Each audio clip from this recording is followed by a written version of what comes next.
भारत सह उत्तेजना मध्य रणनीति प्रस्तुत करुच्ची पाकिस्तान। आज बस पाकिस्तान संसदर जरूरी अधिवेशन नेशनल असेंबली रे एही बैठक अपराह 5टार बस।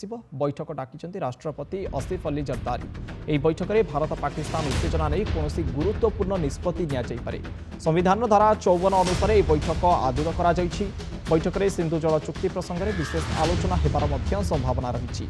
सिंधु जल चुक्ति बातिल हेबा परे पाकिस्तान राजनीति रे झड़ सृष्टि होईछि। भारत विरोध में बहु मंत्री स्वर उत्तोलन करुछन्ति।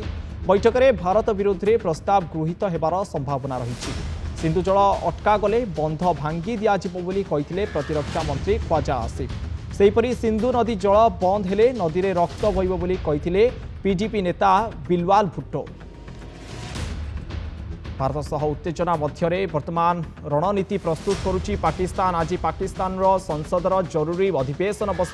अधिवेशन में भारत विरोधी अनेक निष्पत्ति नियाजिबो जहाँ आशा करा जाउची। असेंबली यही 5टा बैठक बस। बैठक डाकिछन्ति पाकिस्तान राष्ट्रपति आसिफ अली जरदारी। यही बैठक में भारत पाकिस्तान उत्तेजना नहीं कौन गुरुत्वपूर्ण निष्पत्ति सामना को आसी जाइपारे। कारण सिंधु नदीर जल भारत जितेबाला बंद करिछि वर्तमान पाकिस्तान अंधारे बाड़ी बुलुची बोली आमे कहिपरिबा। कारण विभिन्न आलोचना एथिरे हेबार संभावना रही। सिंधु जल चुक्ति बातिल हेबा परे पाकिस्तान राजनीति रे गोटे प्रकार झड़ सृष्टि होईछि।